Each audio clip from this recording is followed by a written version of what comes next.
Bom, é uma honra eu estar aqui de novo, como amigo e advogado da campanha do Ricardo, e por isso eu sou um pouco suspeito para falar algumas palavras sobre quem eu tenho procuração, mandato.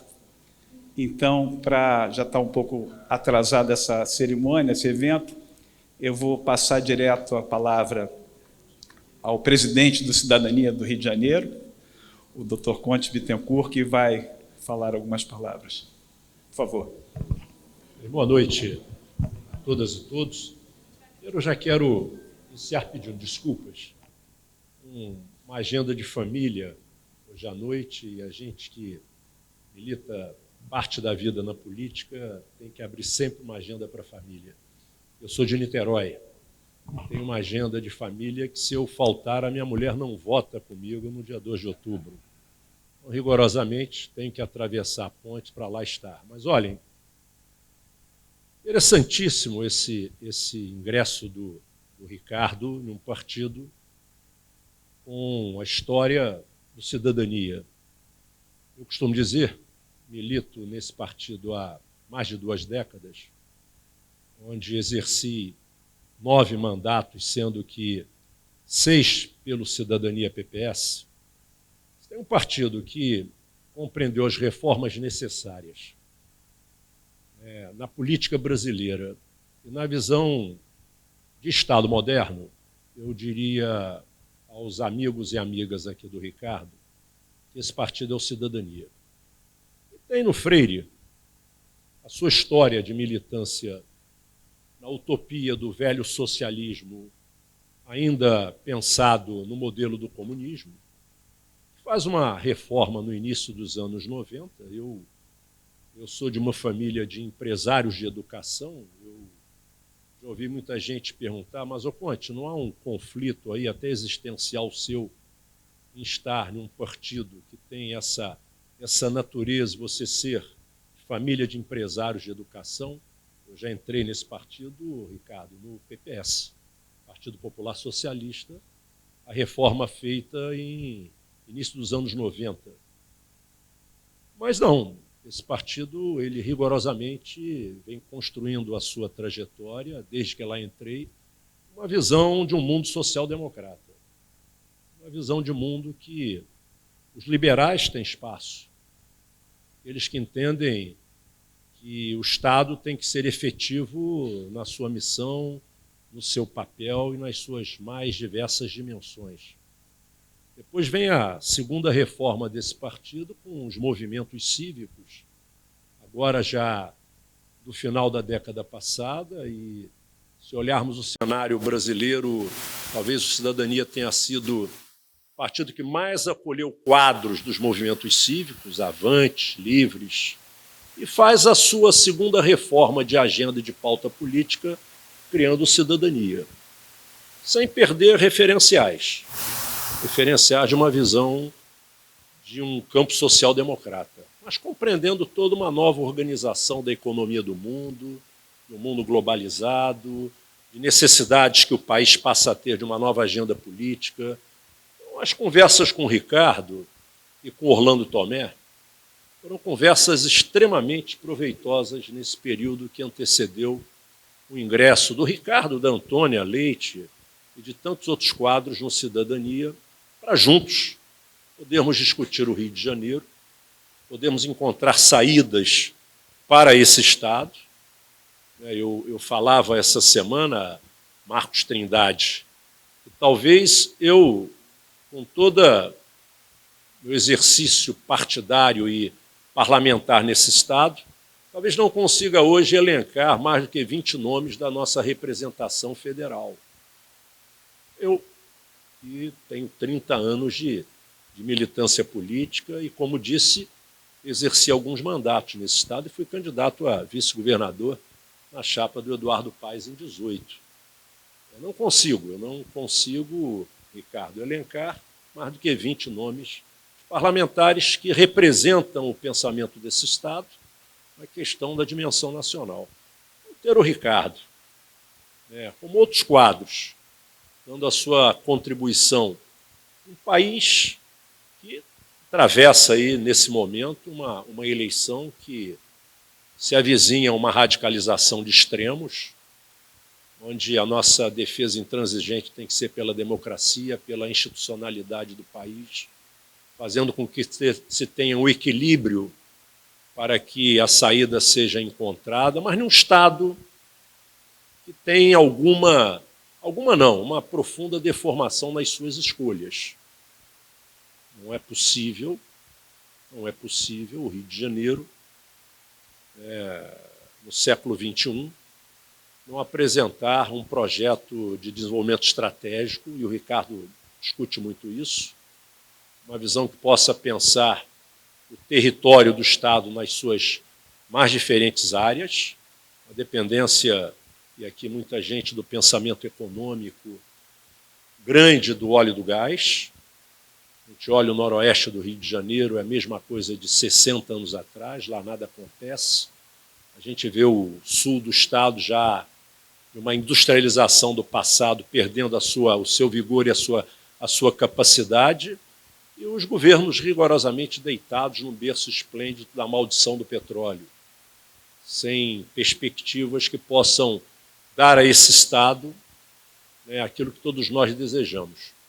Um Estado que seja capaz de retomar o seu protagonismo na federação, um Estado que seja capaz, mandatos como o Ricardo, de ter uma representação nacional que possa ser o pensamento efetivo do carioca e do fluminense. Prensados hoje em um fundamentalismo religioso nesse Estado muito presente na política, no outro canto, uma milícia também com seus territórios entrando na representação da política do Estado, 5 governadores.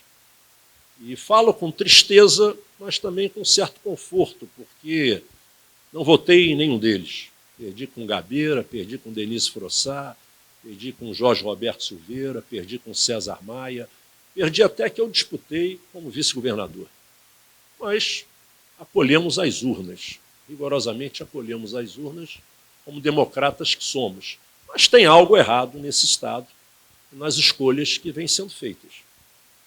Esse debate nós temos que rigorosamente abrir com muita profundidade, claro, respeitando as alternativas de cada um, respeitando a essência da democracia, mas não é possível o Rio de Janeiro não entender que essa eleição de 22 ela torna-se talvez a eleição mais importante da nossa história desses últimos 30 anos.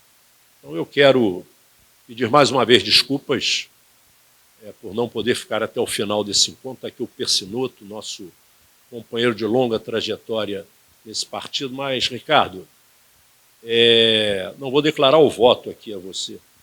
Nós temos companheiras e companheiros aqui também candidatos a federal. Se eu tivesse mais de um voto, seguramente um deles seria seu. Mas eu faço aqui uma fé e uma corrente nos teus amigos, na tua família, nos teus companheiros, muito efetiva, para que o cidadão do Rio acorde e veja em você um daqueles que detém as qualidades necessárias para que possamos subir alguns degraus ou recuperar alguns degraus perdidos nas últimas representações que esse Estado escolheu para a Câmara Federal. Você está preparado para esse debate, a tua história aponta essa sua qualificação e o Rio precisa muito de você. É bom tê-lo como candidato, é bom tê-lo no Cidadania e a gente espera que o carioca e o fluminense lhe veja como uma dessas portas para colocar esse Estado em algum rumo e que esse rumo seja o melhor para todos nós. Uma boa noite a vocês, peço desculpas aí pela indelicadeza do início. Mas, Ricardo, um abraço, deixa aqui o meu coração. Muito obrigado a vocês. Boa noite. Um abraço.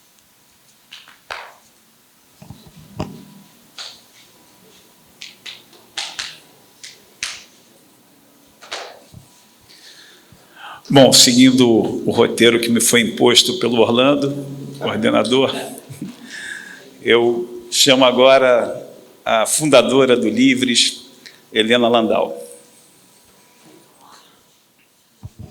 Oi. Ai, precisa? É melhor ficar aqui.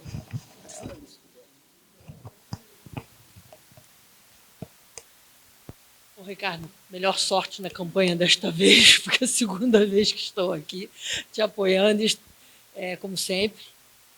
Ricardo é um amigo de muito tempo, especialmente nos ligou essa amizade, esse apoio à atividade política dele, nossa convergência, nosso amor, né, pelo movimento liberal no Brasil. Né? Eu fui cair nesse movimento liberal através do Livres. Livres, para quem não conhece, é um movimento suprapartidário que até 2017, início de 2018, tinha a intenção de virar um partido político, seria o primeiro partido verdadeiramente liberal no Brasil. Até que o dono do partido, dono do PSL, hoje dono do União Brasil, Luciano Bivar, traiu o movimento que vinha sendo construído durante 2 anos, de uma forma democrática, ganhando diretórios regionais, montando uma executiva e entregou o partido ao Bolsonaro. Por que essa lembrança? Porque isso foi determinante no crescimento do Livres. Quer dizer, aquele sonho de virar um partido, que hoje teria pessoas como vocês, vários de vocês aqui, foi destruído por essa entrada do, então, deputado Jair Bolsonaro no PSL. E, imediatamente, esse grupo de jovens liberais se recusou a permanecer no partido e saiu do PSL. Foi nesse momento que o movimento, eu digo jovens porque nessa época eu não estava lá, né? Então eu entrei depois, eram jovens mesmo. Foi que um grupo, então, tinha me chamado para conduzir os estudos da Fundação do Livres, que chamava Fundação Índigo, e eu sempre perguntei por que cor é essa, né? Por que índigo? Aí me explicaram que índigo era uma espécie de roxo, que era a junção das cores vermelho, sempre vinculada à esquerda e ao olhar social, e do azul, vinculado à liberdade, à agenda econômica, e que o Livres era um movimento de liberais por inteiro, como está bem escrito ali, que juntava uma visão liberal na economia,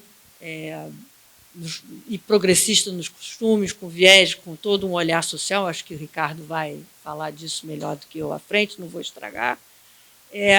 E esse grupo saiu do partido de uma hora para outra. Muitos deles trabalhavam na secretaria executiva, no diretório, ficaram sem remuneração, sem renda de uma hora para outra, em torno de um ideal.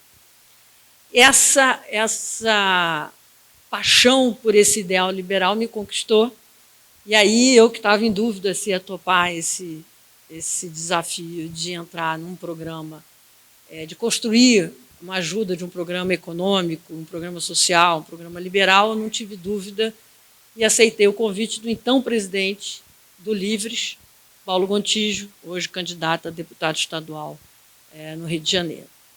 E de lá para cá, isso foi no início de 2018, era quase uma coisa assim, era assim, um bando de gente muito bem intencionado, começando a construir um movimento, e a gente se orgulha até hoje de ter sido o primeiro movimento liberal, talvez o único até hoje, que tenha rompido com Bolsonaro desde a sua partida. Um rompimento que parece óbvio hoje, né? Mas que demorou para outros movimentos liberais, ditos liberais, chegarem a esse ponto.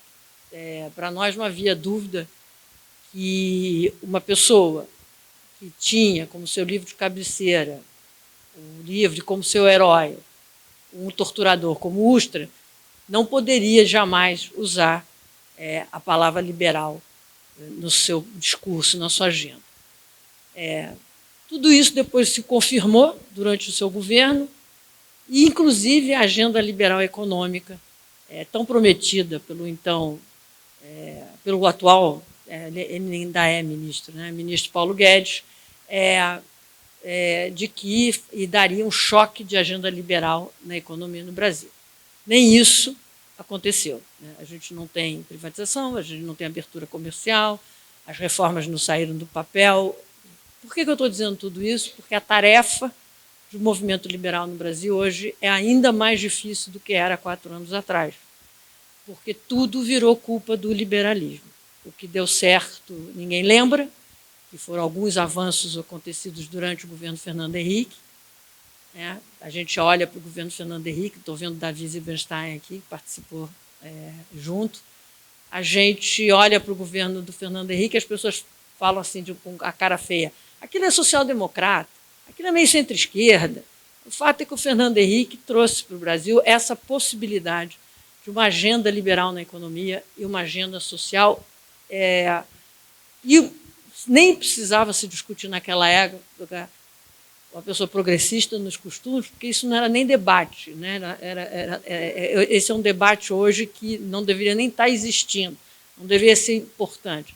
Mas mais que isso, o presidente Fernando Henrique Cardoso tinha um apreço pelas instituições, coisas que nós estamos sofrendo agora, esse medo, esse terror, essa polarização nessas eleições, onde não se discute sequer programa de governo, mas uma defesa a um potencial golpe, uma tentativa de segurar os arroubos autoritários do presidente, sem lembrar que, do outro lado, temos também uma volta ao passado que não deu certo, e a gente está sem essa dificuldade, com essa enorme dificuldade de discutir conteúdo, que eu acho que é uma coisa que pessoas feito o Ricardo Rangel podem trazer para o debate, para a candidatura e para o Congresso Nacional.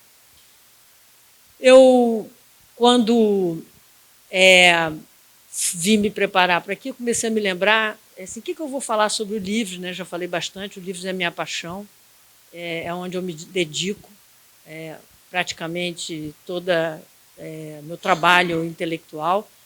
Eu sou presidente do Conselho Acadêmico do Livres, que tem um grupo de intelectuais muito fortes, faz parte do Conselho Ricardo Paz de Barros, Samuel Pessoa, Sandra Rios, Cecília Machado, Pércio Arida, eu vou esquecer o nome de toda a gente, embaixador Paulo Roberto Almeida, Fernando Schuller, que pensam ideias para o Brasil, e a gente com essas ideias tem assim, a oportunidade de debater com os nossos mandatários mudanças de políticas que possam transformar o Brasil.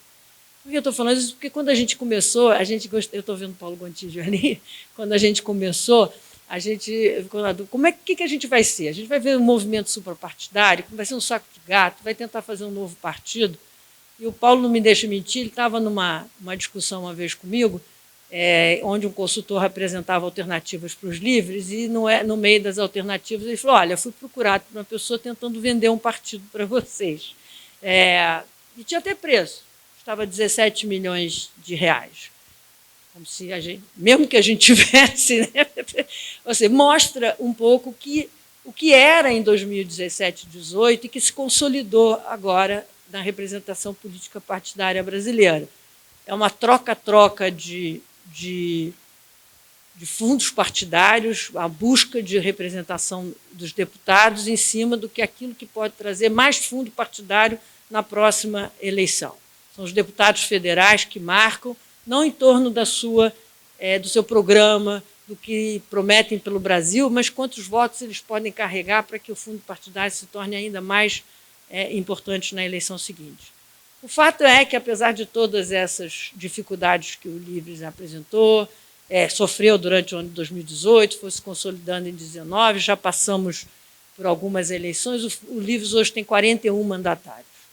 Um prefeito, 10 deputados federais, 10 deputados estaduais e 20 vereadores. E a gente espera, nessa eleição de 2022, crescer ainda mais o que a gente chama da bancada da liberdade, para que a gente possa trazer para as casas representativas, tanto as assembleias das câmaras de deputados, no Congresso Nacional, no nosso Estado, um debate de fato de políticas que tenham esse olhar, onde a gente possa estimular o empreendedorismo, facilitar a vida do empresário, ter o olhar social, que depois dessa pandemia eu acho que é impossível qualquer pessoa, o mínimo de preocupação com o futuro desse país, ignorar o que a gente vê nas ruas, ignorar os indicadores de pobreza e de miséria. Então, assim, com muita satisfação que aliás, eu sou presidente do Conselho Acadêmico licenciada, porque como eu entrei na campanha da Simone Tebet, fazendo o programa econômico, eu me licenciei enquanto a campanha durar, e a Sandra Rios é a atual conselheira. Mas a gente tem, nesse trabalho do Conselho Acadêmico e do trabalho todo da organização do Livres, essa esperança de engrossar o que a gente chama da bancada da liberdade. A gente precisa sair dessa discussão do passado, olhar para o futuro, apresentar alternativas, ter um debate de qualidade. Eu sei que as pessoas dizem que o Congresso Nacional que vem aí ainda é pior do que está passando. Eu prefiro acreditar que não. Se eu achasse que sim, eu não veria essa sala cheia, eu não teria pessoas feito o Ricardo Rangel topando esse desafio, né, que não só de ganhar a eleição, mas de frequentar Brasília e o Congresso Nacional nos dias de hoje, que não é tarefa fácil. A gente tem colegas que foram eleitos pelo Livres na última eleição, que estão desistindo da vida pública por conta do baixo nível do debate, por causa do orçamento secreto, das emendas de relator, e a gente não pode deixar isso acontecer.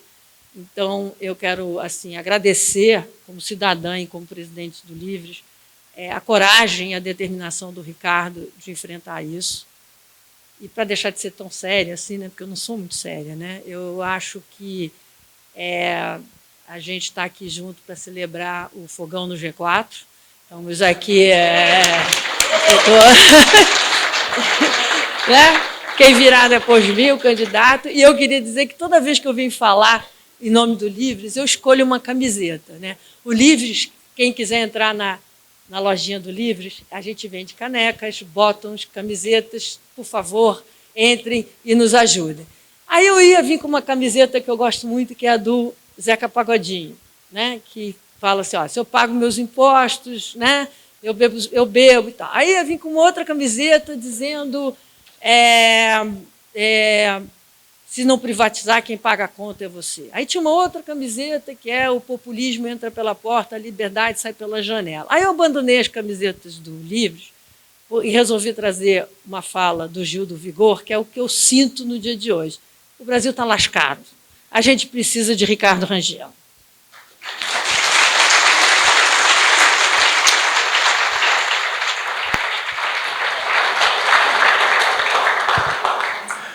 Bom, como Helena resolveu dar uma de torcedor aqui, eu ia chamar um outro alvinegro agora, mas eu vou trocar, vou chamar um rubro-negro que presidiu a ANP para fazer o contraponto, que foi testemunha da roubalheira de sábado de manhã. Davi Zilberstein, por favor.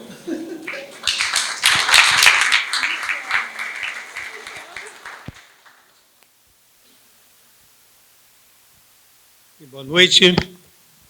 O Ricardo, só uma coisa, essa camiseta não foi de propósito para te provocar, foi sem querer que eu coloquei hoje de manhã. Não é que é vermelha, é meio laranja, então foi ato falho, desculpe. Eu só sabia que ia falar também depois que eu tinha saído de casa, entendeu? Então, bom, dito isso, eu vou, enfim, falar do Ricardo um pouco com um testemunho, um pouco do que eu passei, para mostrar a identidade e afinidade com a campanha e os propósitos do Ricardo. A gente se conhece há pouco tempo, né? Há pouco tempo, realmente, poucos anos.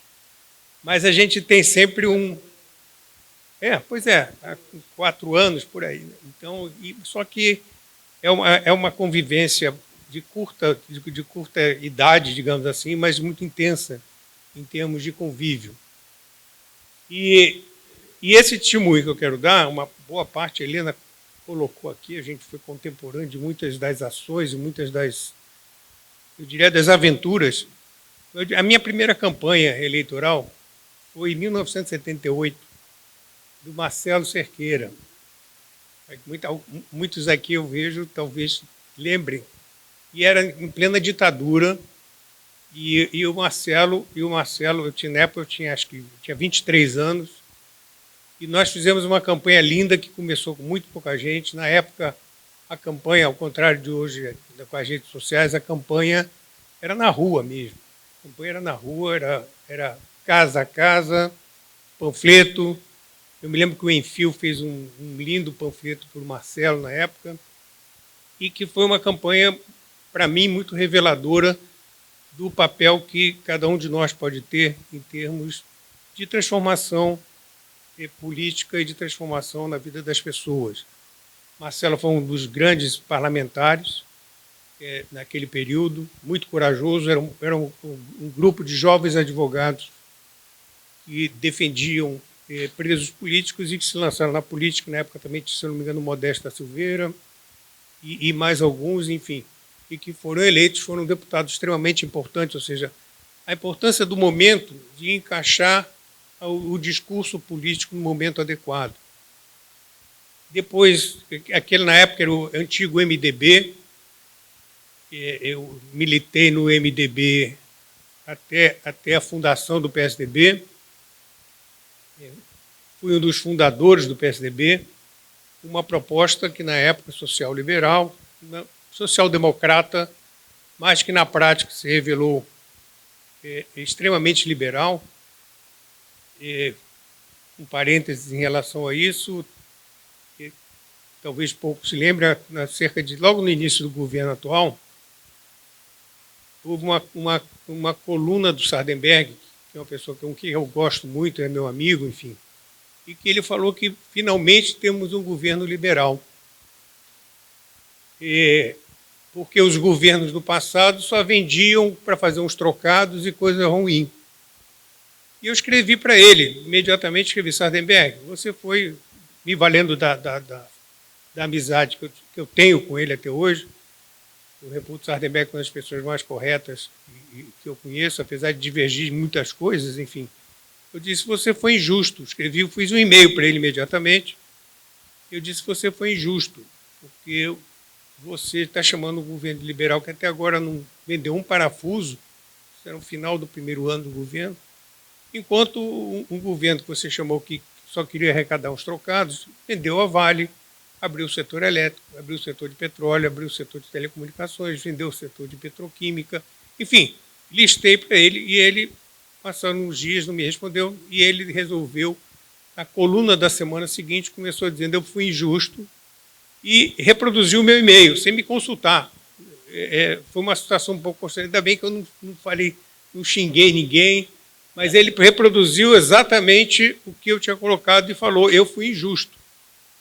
Então, existe aí um processo de partidos como o próprio Cidadania, que antes foi VPS, que antes era Partidão, também aqui não vou entrar em detalhes da militância de muitos, talvez aqui também do Partidão, do Partido Comunista, enfim, existe toda uma trajetória. Eu tive a felicidade e o privilégio de ter como escola de formação política, formação na prática, não teoria, de dois grandes estadistas, na minha opinião, um que seria o presidente do Brasil, na minha opinião, que é Mário Covas, e o outro, Fernando Henrique Cardoso, e que moldaram e que criaram um partido que, na época, tinha um propósito muito claro da social-democracia, mas que se desvirtuou completamente em relação aos seus propósitos iniciais. Eu quero dar um exemplo aqui, muito do Estado do Rio, estava presente até nessa reunião Manuel Tedim, que está aqui em algum lugar, foi no meu escritório, então, um deputado estadual, para discutir a questão da SEDAI, da privatização da SEDAI. Não vou citar nomes, e um deputado do PSDB, deputado estadual. E como é que faz a modelagem? Aquela história, né? Serviço A, serviço B. Eu expliquei para ele detalhadamente o critério de se fazer a privatização. Aí ele me pergunta: e a tarifa social, como é que faz? Eu disse: olha, tarifa social, ou melhor, tarifa você só cobra de quem você dá um serviço. De quem você não tem serviço, não tem nem o social, nem o não social. Que era o caso da SEDAI, quando você vai na Baixada Fluminense, não adianta você dizer que tem tarifa social quando você não tem o serviço, você não presta o serviço. Então, tudo certo. No dia seguinte, eu vejo esse deputado do PSDB, no meio de um monte de bandeira, dizendo: não vamos dar um cheque em branco, estou reproduzindo o que ele falou, não vamos dar um cheque em branco a este governo que está aí, porque como é que fica a tarifa social? Aí eu até depois liguei para o Tedinho e disse assim, pô, cara, a gente ficou 3 horas conversando com o cara. E ele faz isso. E uma semana depois o PSDB fechou questão contra a privatização da SEDAI.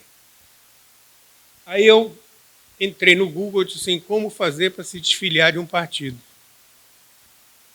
E aprendi lá, precisava fazer uma carta para o juiz eleitoral, uma carta para o diretório municipal, você estava fora do partido. Foi o que eu fiz. Eu explanei os meus motivos, na época o Facebook ainda tinha mais prestígio do que tem hoje, coloquei na minha página do Facebook por que eu estava saindo do partido. Eu dizia que o meu partido foi fundado pelo Montoro, pelo Richa, pelo Fernando Henrique, pelo Mário Covas e outros nomes como esse, e aquele não era mais o meu partido, quer dizer, não era mais o que eu imaginava como sendo um partido político voltado aos melhores interesses da sociedade. Então, conectando aqui com a candidatura do Rangel, eu acho, e eu posso dizer com muita tranquilidade, porque está aqui a Antônia Leite Barbosa, uma vez a gente conversou, ela disse, eu estou querendo ser candidata. Eu disse, o que você sugere? Eu disse, vai para a cidadania. Então, eu não tenho nenhuma vinculação formal com cidadania, conheço algumas pessoas de cidadania, e o Ricardo também fez uma trajetória, foi para um lado, agora também veio para cidadania, e a gente já fala, e a gente, né, Ricardo, a gente já falava mal do Paulo Guedes desde o primeiro dia de governo.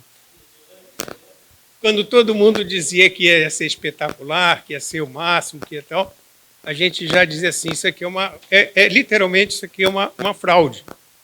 A gente falava isso no primeiro dia. Isso aqui não vai acontecer nada, aliás, foi pior do que a gente imaginava. Então, eu uso muito esse testemunho para dizer porque, pegando um pouco da minha trajetória, muito resumidamente, que deve ser a trajetória de muita gente aqui, de imaginar que existe uma conexão clara entre uma economia eficiente, uma economia pujante, uma economia onde o Estado, não tem essa história de Estado máximo, Estado mínimo, onde o Estado tenha claramente o papel que ele tem que ter, deixar quem tem que produzir, mas principalmente o Estado voltado ao bem-estar do cidadão. Voltado. Vou dar um exemplo muito claro só para concluir. O presidente acha um absurdo, o presidente atual, vou citar o nome, ele acha um absurdo o lucro da Petrobras. Imoral. Bom, o lucro da Petrobras é a melhor coisa que pode acontecer para um governo, porque os dividendos da Petrobras são dividendos do Tesouro. Ele vai pegar o resultado de uma empresa que paga impostos, que paga dividendos, que paga as participações governamentais ligadas ao setor de óleo e gás, que ano passado repassou para os cofres públicos, nas 3 esferas, 200 bilhões de reais, que é mais do que o orçamento do Ministério da Saúde e da Educação somados. E isso vai para o Tesouro para utilização em termos com políticas públicas.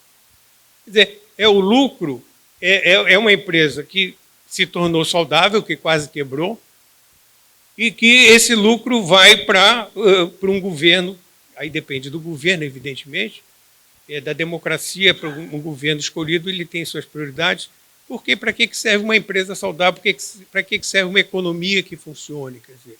Então, essa afinidade com o Ricardo, essa afinidade que eu trago aqui, hoje eu não sabia que eu ia falar aqui, quando o Tomé me ligou de manhã, ele disse assim, você vai falar com um amigo do Ricardo. Eu disse, pô, se eu falasse que eu não ia falar, eu ia dizer que eu não era amigo do Ricardo, então eu tinha que falar. Mas o que eu quero dizer é o seguinte, eu acho que pegando quando eu pego essa trajetória, agora eu vou concluir de verdade. Eu escrevi recentemente um capítulo de um livro que ainda não saiu. Esse Marcelo está nesse livro, do Zé Roberto Castro Neves, um livro que mudou sua vida. E eu conto a trajetória da minha vida que vem com a minha avó, que era do Partidão. Minha avó era comunista, mas assim, minha avó de verdade tomava chá com Prestes toda quinta-feira. E eu brinco que se minha avó estivesse viva hoje, não sei se ela ia entender muito o que eu falo, não sei se ela está muito feliz, mas essa base, um pouco foi também do que a Helena colocou aqui, essa base que a gente tem de primeiro conhecer essa questão da necessidade do humanista, a necessidade da política voltada às pessoas, que levam a gente a buscar por outro lado, uma economia eficiente, uma economia também que possa dar essa liberdade para as pessoas. Então, Ricardo,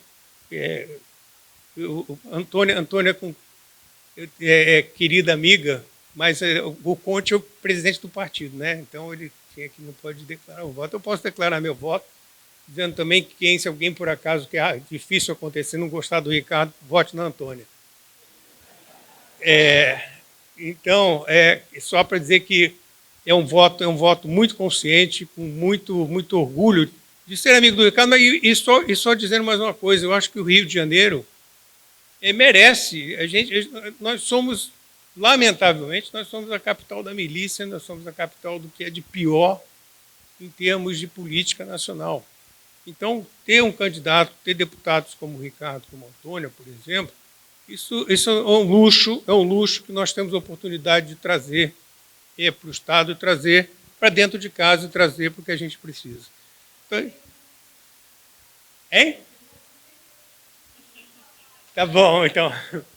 Então, bom, Ricardo, então, o meu amigo Ricardo, que foi na condição de amigo que eu estou falando aqui, mas não só como amigo, mas principalmente com muita consciência, quando o Ricardo falou que ia ser candidato, eu disse, pô, é como se dissesse, obrigado que você queira estar do nosso lado e queira poder ajudar a cidade, ajudar o Estado, ajudar as pessoas que vivem aqui. Então é isso, Ricardo. Boa sorte. Nós estamos juntos, eu acho que a gente tem que forçar muito e vamos para frente para a vitória do Ricardo. Valeu.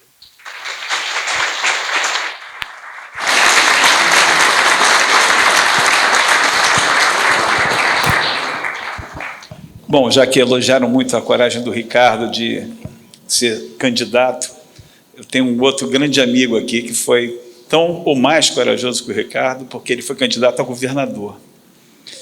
E foi candidato a governador pelo Partido Novo. O ex-presidente da Comissão de Valores Imobiliários, Marcelo Trindade, botafoguense como Helena, infelizmente. Por favor, venha.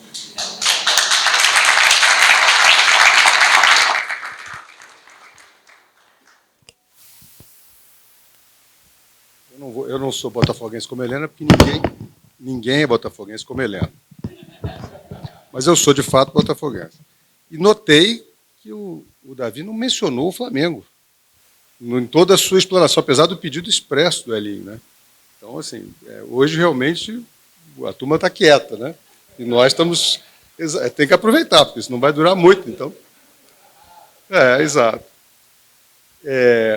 Bom, pessoal, eu estou aqui como companheiro de campanha do Ricardo, né? Acho que, provavelmente, aqui no recinto, o único que fez campanha com ele, além do Orlando, naturalmente, mas, enfim, que pediu voto junto com o Ricardo lá em 2018, pelo Partido Novo. Eu não vim de laranja como o Davi, porque eu também já não sou mais do Partido Novo, mas eu vim de sapatênis, o que é, vamos dizer, de algum modo, também uma homenagem às nossas origens lá no Partido Novo.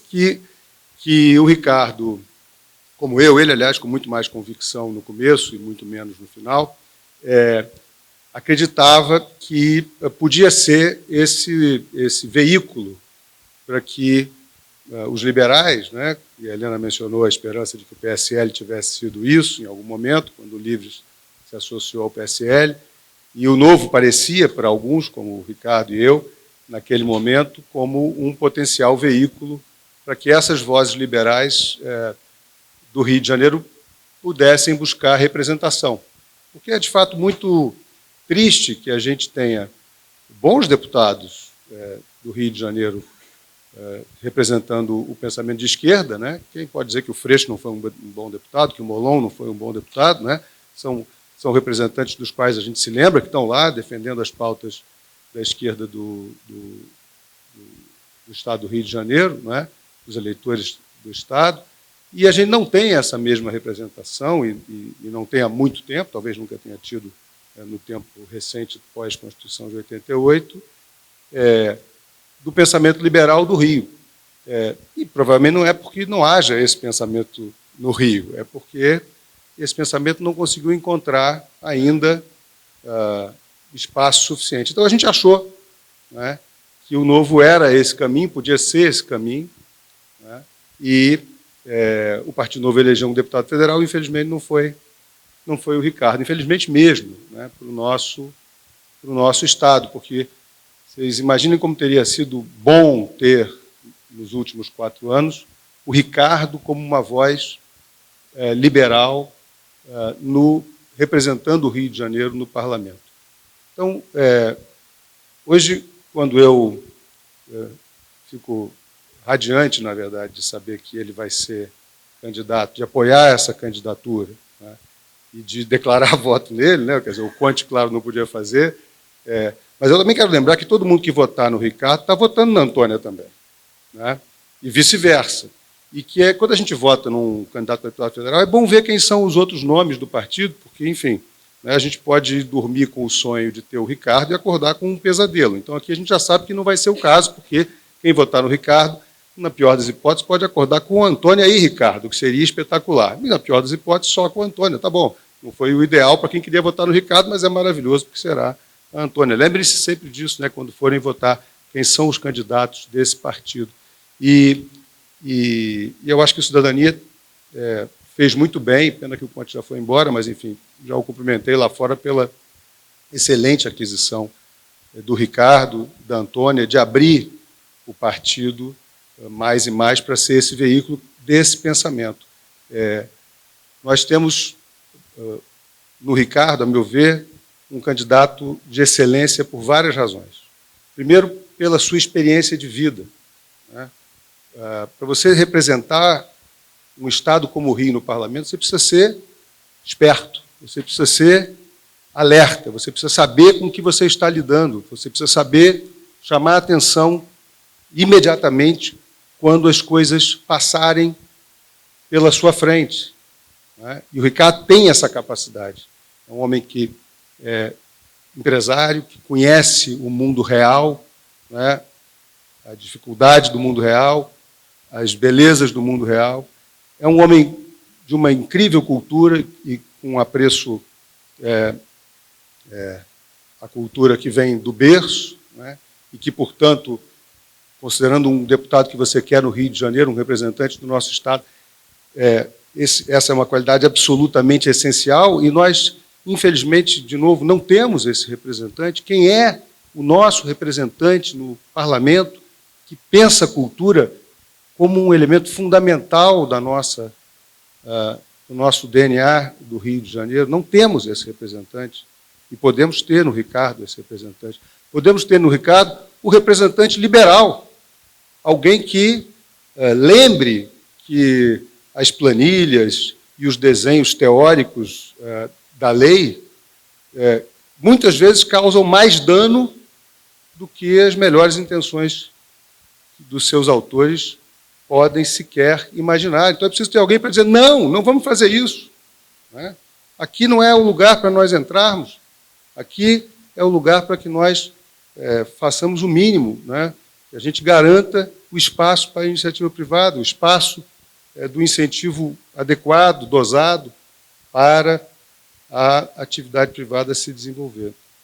Então, a gente tem uma pessoa experiente, uma pessoa culta, uma pessoa que ama a cultura, que conhece as vicissitudes da política brasileira, né, e que vai representar, acima disso tudo, uma voz democrática do nosso Estado, né? Alguém que, desde o primeiro momento, nós estávamos juntos, nesse momento, nós assinamos juntos, com o Chicão Bulhões, o pedido de expulsão do Ricardo Salles, aquele nefasto ministro do Meio Ambiente, do Partido Novo, ministro do Meio Ambiente. Aliás, é até um insulto ao meio ambiente dizer que o Ricardo Salles foi ministro do Meio Ambiente, né? E que nós assinamos juntos, e o Partido Novo, aliás, expulsou o Ricardo Salles, justiça seja feita, e, desde o primeiro momento, nós nos unimos ali numa resistência de dizer, olha, isso aqui não é liberal, isso aqui não tem nada de liberal, esse governo é a antítese do liberalismo, né? É o conservadorismo na sua pior faceta, em todos os sentidos, né?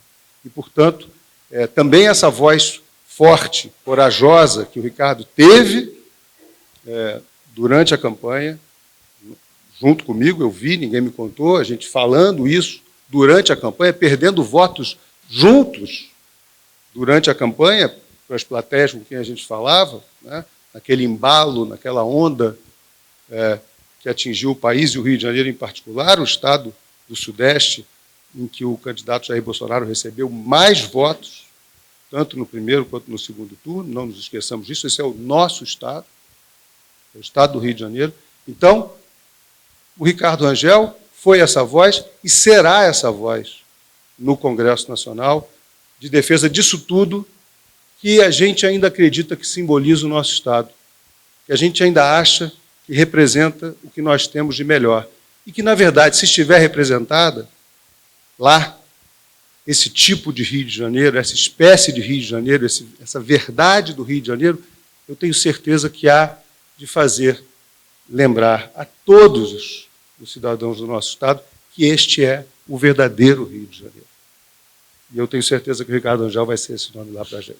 Parabéns, Ricardo, vai ser um prazer votar em você.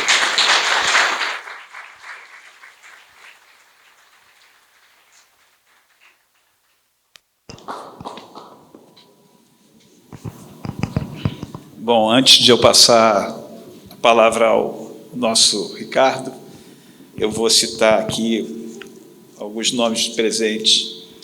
Paulo Cantuária, pré-candidato a deputado federal. Augusto Sorage, pré-candidato a deputado federal.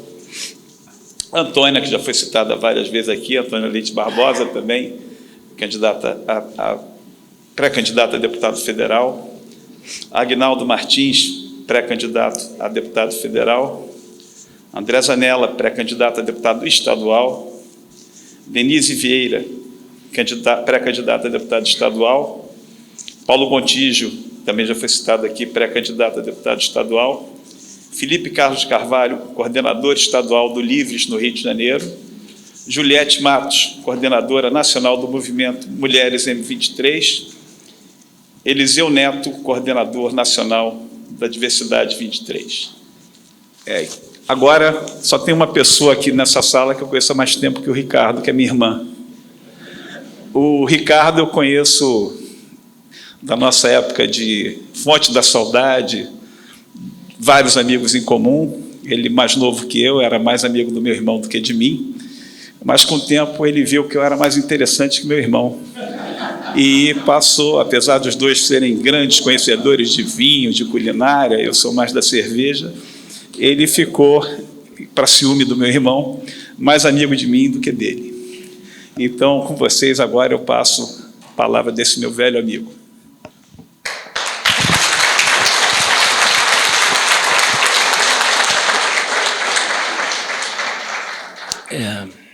Boa noite.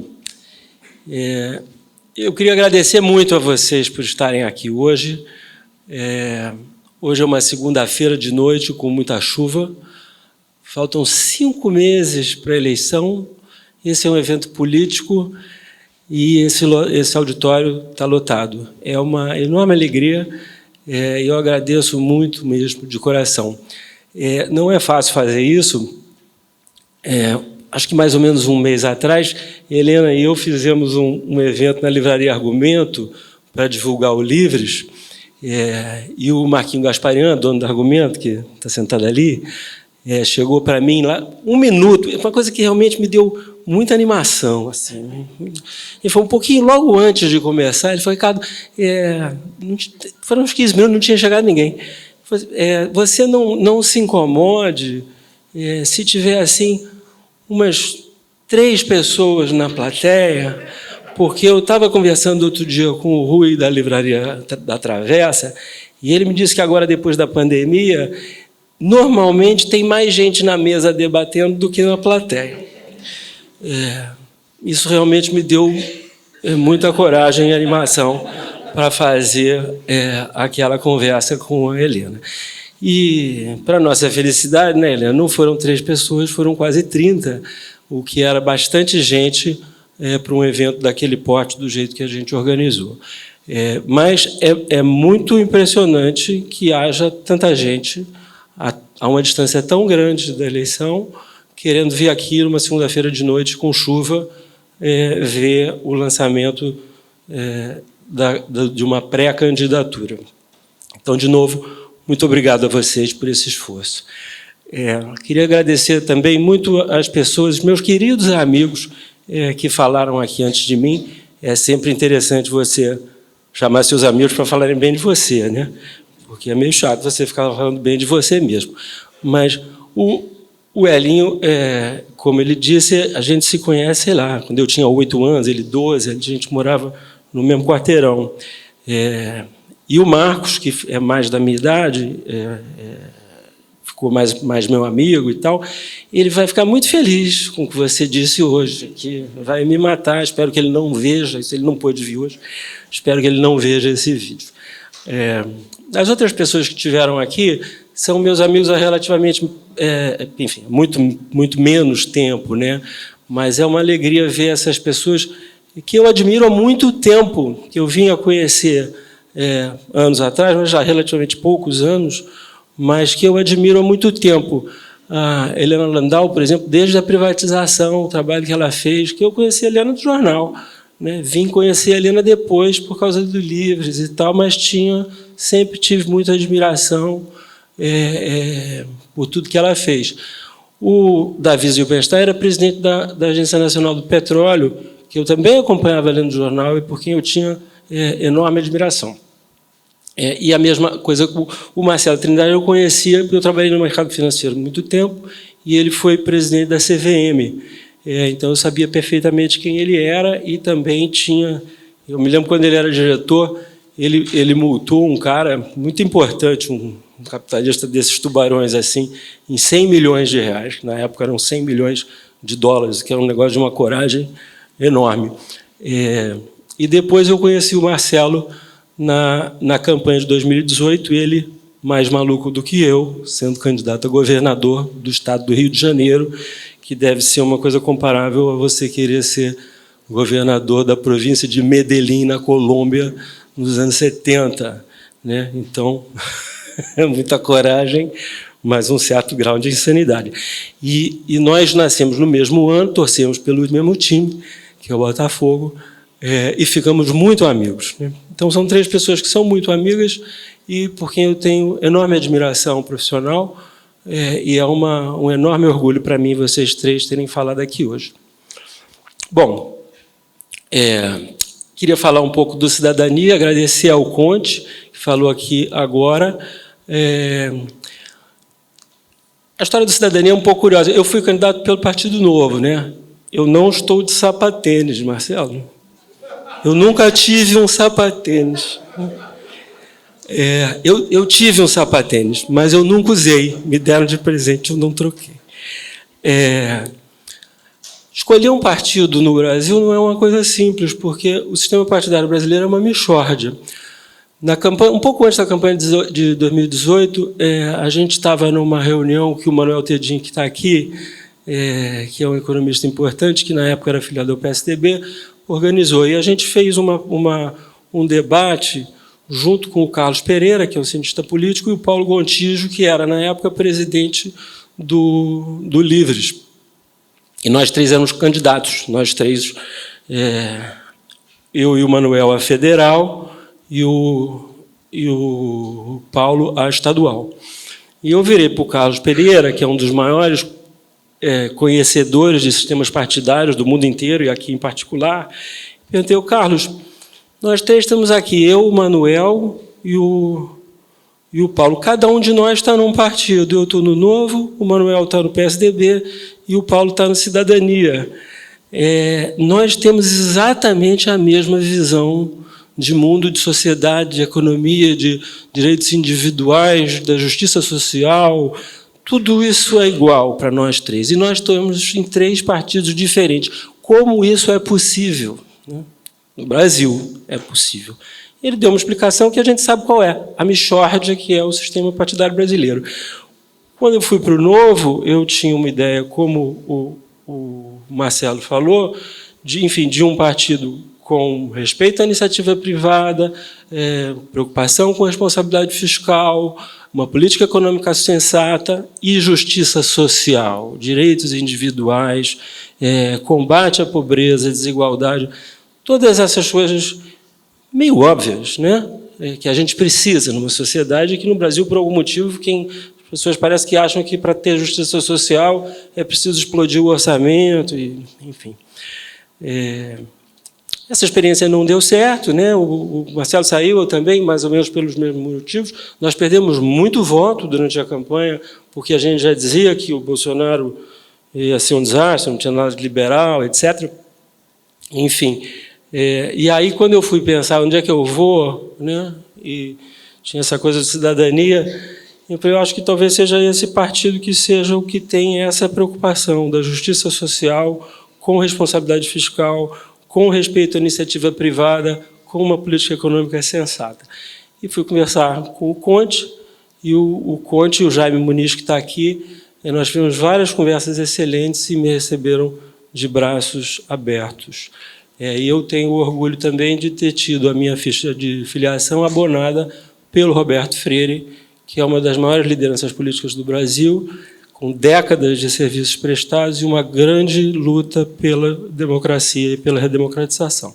Então, estou muito feliz de estar no Cidadania. Bom, falando mais sobre a pré-candidatura, eu tenho ouvido muito uma pergunta que eu ouvi também muito lá quando eu fui candidato em 2018, que é: Ricardo, você vai se meter nessa mesmo? Você jura? Você vai fazer uma campanha eleitoral, encarar uma campanha eleitoral, esse pepino que é uma pedreira, para depois ganhar e ir para Brasília? Se meter naquele covil de cobras lá, com aquela gente, com tanta gente corrupta? Isso é ir para Brasília toda semana e volta, e para conviver. A Helena falou aqui de várias pessoas do Livres que estão deixando de ser, né, que foram eleitas, mas não vão ser candidatas novamente porque é difícil. E é mesmo, é muito difícil. A resposta para essa pergunta está na resposta, né? Se todo mundo acha que não vale a pena se envolver em política, quem vai se envolver? Se todo mundo que é decente acha que não vale a pena, é melhor ficar do lado de fora, porque esse negócio é muito ruim, quem vai se envolver? São outras pessoas, que não são essas, né? E nós, que somos essas pessoas, né, que querem um Brasil melhor, como o Marcelo disse, como a Helena disse, a gente vai fazer o quê? A gente vai para o bar, beber e reclamar que os políticos são ruins, mas a gente não se envolve. A gente precisa se envolver, né? Tem muita gente aqui que está envolvida, né? Muita gente do meu partido, tem várias pessoas de outros partidos, e a gente tem que se envolver, e tem que se engajar, e tem que escolher alguém, e tem que escolher alguém agora, e apoiar agora, né? Então, eu peço a vocês o apoio desde já, não é só lá no dia da eleição, né? Então, a gente precisa se envolver nisso agora. Eu acho que há três motivos fundamentais. Um é o Estado com E maiúsculo, por assim dizer, o Estado brasileiro. O outro é o Estado com E minúsculo, o Estado do Rio de Janeiro, a unidade da federação. E o outro é a democracia e o Estado da democracia brasileira. O Estado brasileiro, né, com E maiúsculo, ele é gigantesco, caríssimo, né? O brasileiro, em média, trabalha 5 meses por ano só para pagar. É 40% do PIB, mais ou menos. E quando não paga, ainda pega a dívida. É uma fortuna. Então, você espera que um Estado como esse preste serviços de boa qualidade, né? Segurança, por exemplo. Obviamente, obrigação do Estado. Nós temos 60 mil assassinatos por ano. Não melhora essa taxa há muito tempo. O que nós estamos fazendo? Aumentando a importação de armas. Quadruplicamos a importação de armas. Não vai melhorar. A nossa polícia é corrupta. A gente está vendo o que está acontecendo todos os dias. Educação. 130 anos de república, o sistema educacional é uma porcaria. Todo mundo que pode bota seus filhos numa escola particular. Só pobre bota filho em escola pública, e é muito ruim, evasão escolar é muito ruim, analfabetismo funcional, educação é muito ruim. Saúde. O SUS tem ilhas de excelência, mas, em geral, quem pode tem plano de saúde privado e o pobre tem um mau atendimento no hospital público. Esgoto, só 50% da população tem esgoto. Transporte, a gente sabe que especialmente aqui no Rio, transporte público é um inferno. Raios, para que serve esse Estado? Por que a gente paga 40% do que a gente ganha para a máquina estatal? O que esse Estado está fazendo que não está fazendo o que deveria? Está fazendo o que a gente sabe que faz. Está criando privilégios, transferindo dinheiro dos impostos dos pobres, para determinados grupos de interesse de todos os tipos, né? Há privilégios que são legais, por exemplo, tem juiz aí ganhando mais de R$200 mil por mês, perdão. Um procurador público, procurador da República, começa ganhando mais de R$20 mil, primeiro salário, 23 anos de idade, primeiro emprego. Esses são os legais, né? Há também os privilégios que não são legais. A Helena falou aqui do assunto do momento, orçamento secreto. São 36 bilhões nos últimos 3 anos. 36 bilhões. Ninguém sabe quem decide para onde vai o dinheiro, não sabe para onde vai o dinheiro, não sabe para que recebe, não sabe o que fazem com esse dinheiro. O Supremo exigiu que o Congresso explique. O Congresso demorou 2 meses e explicou só 11 bilhões. Faltam 25.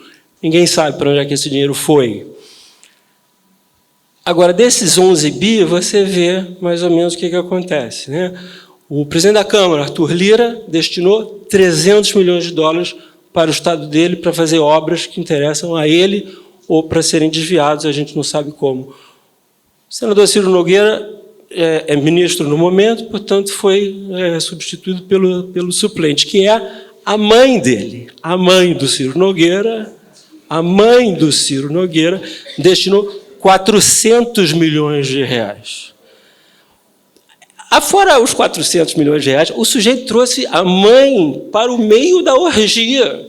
E a mãe está lá, né? É a Caftina Mor, lá, assinando cheque, quer dizer, dando ordem para o Executivo, para o Ministério do Desenvolvimento Regional, para distribuir R$400 milhões que a gente não sabe para quê, nem para quem, nem o que está sendo feito. É o nosso dinheiro.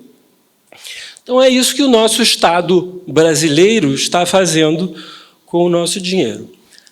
Em relação ao Estado com E minúsculo, né, a Unidade da Federação do Rio de Janeiro, a gente não precisa nem falar, né, o que está acontecendo aqui. Nós tivemos 5 governadores presos. 5. Um está preso, continua preso. Aliás, deve ser o único preso ainda, porque já soltaram todo mundo, né? Eduardo Cunha está aí fazendo campanha na rua. Dos 7 conselheiros do Tribunal de Contas do Estado, 5 foram presos. Então, 5 são corruptos? Eram 7, 5 são corruptos? Não, são 6, porque eles foram presos com base na delação do 6º, que também estava no esquema, que os delatou para não ir preso. Aliás, não tem nenhum preso, né? Só escapou uma moça que tinha acabado de ser nomeada e não tinha acabado de chegar, não sabia nem onde era. Não, eu não vou dizer que não, né? Não vou dizer isso, inclusive porque foi aluno do Marcelo, que atesta que é uma pessoa séria, mas o fato é, dos 7, 6 estavam no esquema. Esse é o Rio de Janeiro, e a gente não precisa nem ir longe. Na semana passada teve a Operação Calígula, mandou prender 21 pessoas ligadas a esquema de máquinas de jogo de azar, operados pelo Rogério Andrade, né? Sobrinho do Castor de Andrade, que está foragido, até onde eu saiba. Tinha 21 presos, tinha 2 PMs, 2 delegados da Polícia Civil, um bombeiro e um ex-PM que já estava preso. Não precisou ser preso, já estava preso. Quem era? Rony Lessa, o assassino da Marielle, que ninguém sabe quem mandou matar. Isso é o Rio de Janeiro, né? O que nós estamos fazendo com o Rio de Janeiro? O Conte falou aqui várias vezes, quer dizer, não é possível que nós sejamos isso, né? Nós precisamos votar melhor, nós precisamos nos envolver. Muito bem, o que é que um deputado federal tem a ver com isso? Bom, tem tudo, por muitos motivos. O pacto federativo que a gente tem precisa que se traga dinheiro federal para cá, né? E isso em grande medida, pleiteado por deputados federais, que têm, portanto, um grande poder de pressão sobre o governador, e tem um poder de pressão sobre a Alerj, e tem coisas a dizer sobre esse assunto. Então, há muito para fazer. Há também uma questão, Marcelo falou disso, e é uma coisa que a gente discute sempre, republicanamente, transparentemente, cabe à bancada federal lutar pelos interesses do Estado, ir no governo federal, pleitear, precisamos de dinheiro para isso, para aquilo, etc. E tal. Isso é muito pouco feito pela bancada federal do Rio de Janeiro. Nisso, o Rio é diferente de, basicamente, todas as outras unidades federativas. Em outros estados, São Paulo, particularmente, quando tem um assunto que é de interesse do Estado, todo mundo se une na bancada. Da direita à esquerda, dos extremistas aos moderados, todo mundo se junta para lutar pelo Estado. Nós não. A gente só quer discutir os assuntos nacionais e os assuntos internacionais, porque nós somos a capital da República. Nós somos tão especiais, não é? Nós, então, não precisamos tentar defender os nossos próprios interesses, mas precisamos. Precisamos. Então, há muita coisa para fazer na bancada federal para beneficiar de maneira republicana o Rio de Janeiro. E a gente vê que isso agora mesmo existe um projeto de privatização do Santos Dumont, que é um projeto muito lesivo ao Rio de Janeiro. Você vê relativamente pouca gente tentando resistir. Há interesses aqui, tem gente aqui que eu conheço que está fazendo isso, no setor privado. No setor público, você vê o prefeito está, de fato, resistindo publicamente, o governador resiste de uma maneira mais discreta, ele tem interesse, tem ligações políticas com o governo federal, resiste um pouco ali nos bastidores, mas e os deputados? O que os deputados estão fazendo em relação a isso? Devia estar todo mundo junto gritando desse assunto, e, no entanto, você não vê, deveria ver. Então, eu acho que tem essa questão do Estado com E minúsculo, Rio de Janeiro. E o último assunto é a questão da democracia e da resistência democrática. O Brasil vive hoje um momento muito particular, muito perigoso, né? De muito ódio, muita polarização, muita conflagração, de conflito entre os poderes. Essas coisas são muito frágeis. A gente precisa defender a democracia. Parece que tem muita gente que não se lembra o que significa não ser democrático. E, obviamente, tem muita gente que nunca viveu aquele período, mas é preciso ter essa resistência. E nisso eu tenho até uma questão pessoal. Eu sou filho de um diretor de teatro, né, Flávio Rangel, que lutou muito contra a ditadura, morreu há muitos anos, mas lutou muito contra a ditadura, foi do Cidadania, quando a Cidadania tinha um outro nome muito tempo atrás. Ele saiu em 1963, porque ele queria discutir Trotsky, não podia, mas era proibido. Mas o Flávio lutou muito por isso. Então, para mim, a democracia é uma questão fundamental. O Flávio foi preso, foi muito perseguido pela ditadura militar, muito censurado, foi preso 5 vezes. Meu primo, Enio Silveira, que era editor da editora Civilização Brasileira, foi preso 7 vezes. E lá em casa a gente sabe como é que é, quando não é democrático. Quando tem uma coisa realmente autocrática, a gente sabe como é que é. Não é bom, não. Tem gente que não sabe, tem gente que não lembra, é bom prestar atenção. Tem outra questão que está ligada a isso, que é o seguinte. Bom, primeiro, as forças antidemocráticas vão continuar organizadas independentemente de quem vença a próxima eleição. Você pode... venceu o fulano, então ótimo, que alívio. Vai continuar, tá? A briga vai continuar, a polarização vai continuar, esses ataques vão continuar, essa resistência ela será continuada. E há um processo também de reconstrução. O próximo presidente herdará uma herança maldita de verdade, né? Um país em crise econômica, inflação alta, juro alto, desemprego, recessão, dificuldade de pagar a conta, problemas de ajuste fiscal, junto com um ódio grande que continuará entre nós. Esse ódio é uma coisa muito estranha, né?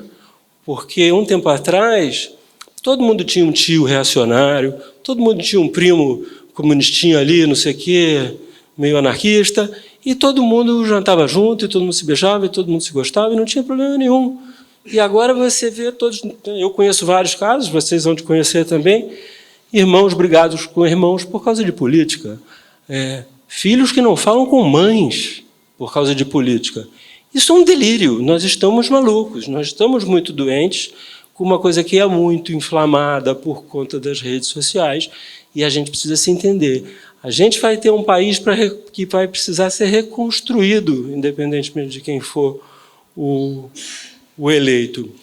E ninguém reconstrói nada brigando.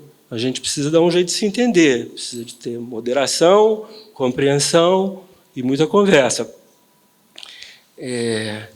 E é preciso que haja deputados assim.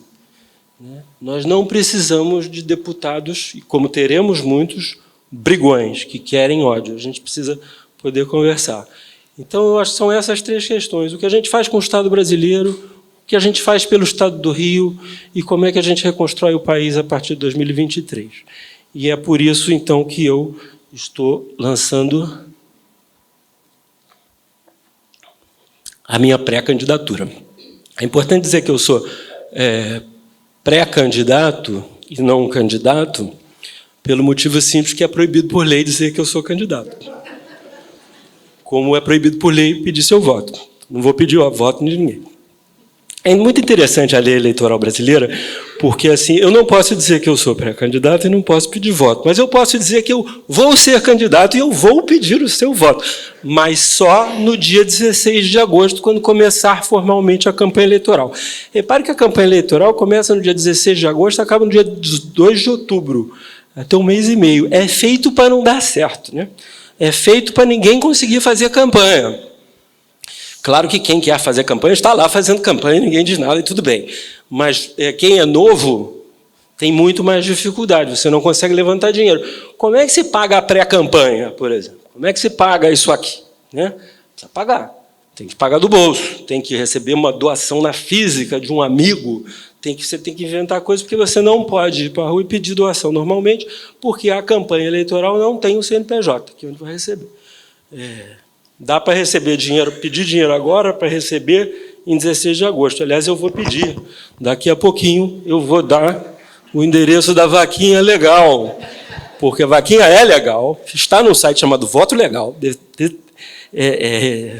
corretamente regulamentado pelo TSE, conforme manda a lei.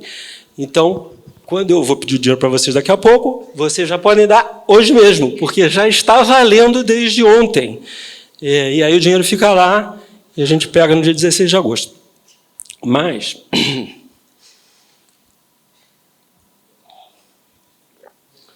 então a gente não pode dizer por enquanto que é candidato, a gente diz só que é pré-candidato. Aí depois que a gente fala isso tudo, eu falei que tem aquela pergunta recorrente que é: mas você quer se meter nessa? Mas você quer se meter nessa por quê? Aí você diz: é por isso que eu disse aqui. O Estado brasileiro, o Estado aqui do Rio, a democracia, reconstruir o Brasil, essas coisas todas sensacionais. Aí o sujeito faz a outra pergunta. Ele diz: pô, Ricardo, é sério, esse mundaréu de coisa para você é um deputado. O que um deputado vai fazer em Brasília, no meio daquele covil de cobras lá, com um monte de gente que quer fazer exatamente o contrário disso, que quer manter tudo assim, com os mesmos privilégios, com as mesmas sacanagens, tudo igual. Você quer ser qual é a diferença que um candidato faz?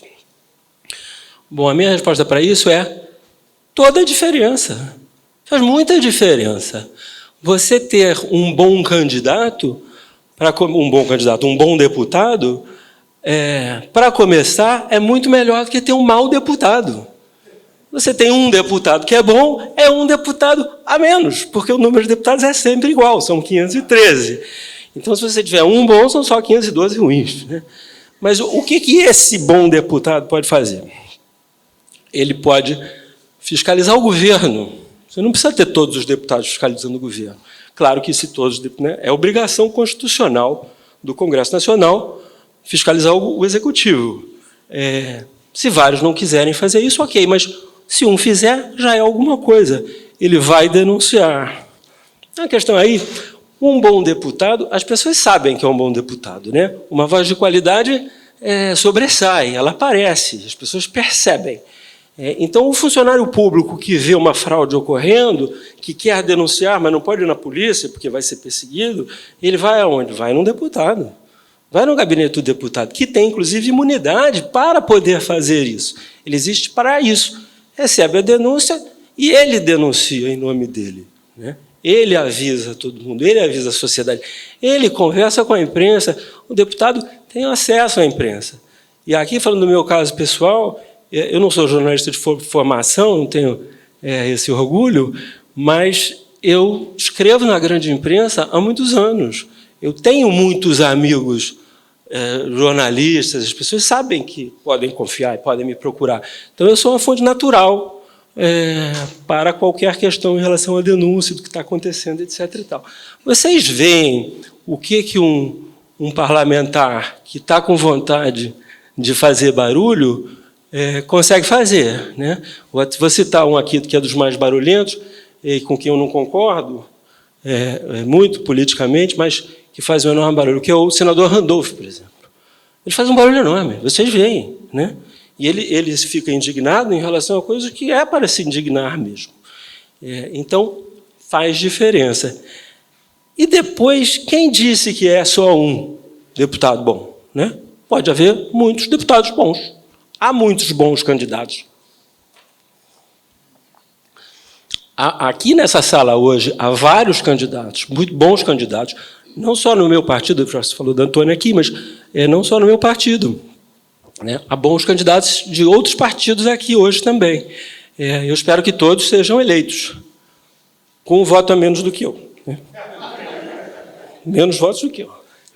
E espero que aqui nessa sala haja poucos votos para qualquer... Viu? Cadê, Antônio? Mas, falando sério, a gente pode eleger muitos bons candidatos, e é importante isso. E a gente sabe que quando bons deputados e bons senadores se unem em prol de alguma coisa, a diferença é notável. A gente viu isso recentemente na CPI da saúde, né? A CPI descobriu coisas com as quais nós nem sonhávamos, coisas aterradoras, de gabinetes paralelos e coisas assim. Então, os deputados fazem a diferença. E, por fim, assim, é só esse o caminho que tem, porque reclamar no bar não vai ajudar ninguém. É isso que a gente tem que fazer, a gente tem que eleger bons representantes. Se a gente não fizer isso, nós continuaremos como estamos e provavelmente piores. Aliás, tem um negócio que eu chamo de maldição de Ulisses Guimarães, né? Uma vez o doutor Ulisses estava conversando com alguém e disse assim, pô, mas reclamando do Congresso, o Congresso era muito ruim, e o doutor Ulisses falou assim, eu não sei o que vocês estão reclamando aí, eu acho esse Congresso muito melhor. Aí foi uns campos, como assim muito melhor, doutor? Isso é um horror, é péssimo. E o Ulisses disse, não, muito melhor do que o próximo, né? Se vocês acham que isso está ruim, espera o próximo. Né? E vejam que quando se estava discutindo isso, foi lá nos anos 90, né? As pessoas que estavam no Congresso eram as seguintes: Mário Covas, Franco Montoro, Ulisses Guimarães, Tancredo Neves, Teotônio Vilela, Zé Richa, toda essa constelação do PSDB aí que o Davi citou aqui, estava todo mundo no Congresso, Fernando Henrique, estava todo mundo no Congresso. E ele estava achando aquele Congresso lá muito ruim, porque já estava cheio de centrão lá. Era um centrão diferente, de um sujeito chamado Robertão Cardoso Alves, mas já tinha centrão lá. Esse centrão é muito pior do que aquele. Tá? Muito pior. Então, ou a gente toma uma providência em relação ao Brasil, ou a gente vai ficar nessa. Enfim, eu acho que a motivação para ser candidato, ou neste momento ser pré-candidato, é essa, né? Eu queria falar um pouquinho de uma questão pessoal de como eu vejo a política. Eu sempre gostei muito de política, né? Até porque aprendi em casa, comecei a ler jornal muito cedo. Me lembro da campanha, na campanha da anistia, eu tinha 13 para 14 anos, já estava acompanhando aquilo ali, já achava aquilo ali uma coisa muito interessante, e sempre acompanhei a política, acabei escrevendo sobre política, mas nunca quis fazer dela uma profissão. Trabalhei a vida inteira na iniciativa privada, nunca fui funcionário público e fui candidato pela primeira vez em 2018. Então, nunca enxerguei a política como uma profissão ou uma carreira. Continuo não enxergando, não vejo nada de errado em quem faz da política uma profissão e uma carreira. Acho perfeitamente digna. Em inglês se diz the highest calling, né? A mais alta das missões. Você servir ao povo, né? E a gente falou de vários nomes aqui que eu tenho enorme admiração, Tancredo Neves em particular, Mário Covas, e há muita gente aqui que é político profissional, e é bom que haja políticos profissionais, gente que é experiente. Mas eu não sou, não é meu caso. Eu não quero ser outra coisa além de deputado. Eu quero ser deputado. Eu vou para Brasília, com a ajuda de vocês, para exercer o mandato de deputado federal até o fim. Eu não julgo ninguém, de novo, cada mandatário, cada eleito sabe qual é a maneira melhor de servir aos seus eleitores. Mas eu não quero ser ministro, não quero ser secretário, não quero ser diretor de empresa estatal. A maior parte das empresas estatais eu acho que nem faz muito sentido. Não é esse o projeto. E eu acho que a maior parte dos eleitores tem uma expectativa de que o seu eleito, né, a pessoa em quem ele vota, cumpra o mandato. E eu vou cumprir o mandato até o fim. Se vou depois, aí a gente vê lá daqui a 4 anos, mas, por enquanto, é essa a ideia. E, por fim, eu quero dizer de novo, já disse um pouco, vou dizer mais, eu preciso muito do apoio de vocês. Nenhum candidato se elege conseguindo ele próprio os votos que vão elegê-lo. É preciso que outras pessoas que acreditem na candidatura façam esse trabalho. Não basta votar no dia da eleição. Esse é o caminho para perder. Eu tive quase 23 mil votos em 2018. É muito voto, mas não foi suficiente. E esses votos não são meus, eles foram meus em 2018. Né? É uma frase do Tancredo Neves que diz que ninguém tem voto. Voto é uma coisa que ninguém tem. Voto é um negócio que o sujeito teve, né, na última eleição. Nesta eleição, é outro jogo. E é preciso multiplicar, é preciso que cada um de vocês consiga 30, 40 votos, convença os familiares, convença os parentes, convença os amigos, os vizinhos, os colegas de trabalho, porque senão não se faz. E eu volto a dizer isso, que é muito importante. 90% dos eleitores brasileiros escolhem em quem vão votar para deputado no dia, na semana da eleição. 10% por aí escolhem no dia. Alguns não sabem nada, saem de casa sem saber o que vão fazer, acham um santinho, não sabem quem é o cara, não sabem qual é o partido e votam nesse sujeito, porque era o cara que estava ali. Isso, evidentemente, é o caminho do desastre, a não ser que você compre voto, que é uma prática comum no Brasil, mas que alguns de nós acham que não é um bom método, né? E acham que é preciso vencer uma eleição com base em ideias e com o que se pretende fazer. Então, é preciso fazer esse trabalho desde já, né? Fazer esse trabalho durante esses 4 meses e meio, quase 5 meses, de convencimento. Eu vejo Pedro Lima, que está ali com a gente, conheço há pouco tempo, uma aquisição da campanha. O sujeito é incansável, ele não para. Todo dia ele traz 3, 4 pessoas para eu conhecer. Vai de Bangu ao Recreio, Barra da Tijuca, vai para o centro da cidade. É impressionante isso, né? Você vê o cara nasceu, está ali dentro dele. E é preciso isso, né? Então, eu preciso muito da ajuda de vocês, e essa ajuda pode ser feita de várias maneiras, né? Conversando com parentes, amigos, convencendo as pessoas, fazendo encontros nas casas de vocês. Vocês têm aí o QR Code ali, do Zap, você entra lá, quero ajudar, a gente vai conversar, mandar informação, mandar material, e é preciso, então, enfim, vocês façam reuniões, eu vou, tem uma reunião para 3 pessoas em outra cidade, eu vou.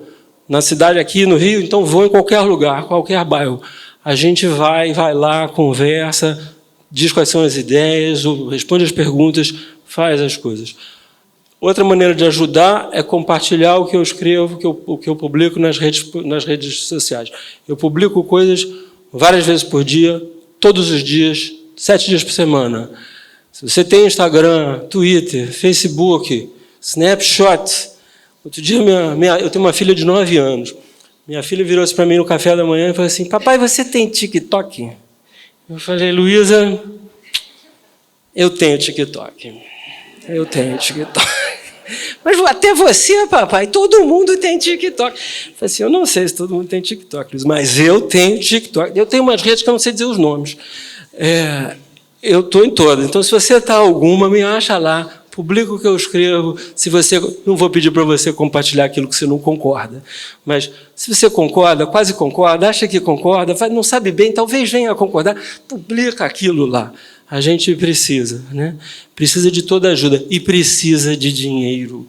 É muito caro fazer campanha eleitoral no sistema eleitoral que a gente tem, que não tem voto distrital. O candidato, pré-candidato, hein? Pré-candidato, tem que correr o estado inteiro, você precisa ter estado, precisa ter voto em tudo que é lugar. Na eleição passada, o Rio de Janeiro, o estado tem 92 municípios. Eu tive voto em 91 municípios. Eu não fui a 91 municípios, né? Evidentemente, não é possível. Mas eu fui a vários municípios e fiz campanha em vários municípios pelas redes sociais. Mas é caro, gasta gasolina, você tem que ir para lá e para cá. Você tem o voto distrital e você faz campanha a pé, você encontra seus eleitores na padaria. No sistema que a gente tem, não é assim. Então, é caro, dá trabalho, custa dinheiro organizar encontros como esse, tem que impulsionar nas redes sociais. Então, a gente precisa muito de dinheiro, precisa muito da ajuda de vocês. Voto legal, é legal, conforme manda a lei, tudo direitinho no TSE, é só botar o dinheiro lá, quando chegar em agosto, a gente pega. Eu acho que, pedindo perdão aqui, como era o padre Antônio Vieira, eu não tive tempo para ser breve, então vocês me desculpem não ter sido breve, mas eu acho que eu disse mais ou menos tudo que eu queria dizer, e, de novo, queria agradecer muitíssimo a presença de vocês. É comovente ver esse auditório lotado num dia como esse, com chuva, de noite, todo mundo trabalhou o dia inteiro. Então, de novo, muito obrigado. Eu fico à disposição de vocês para mandar mensagens pelo Zap, que vocês quiserem.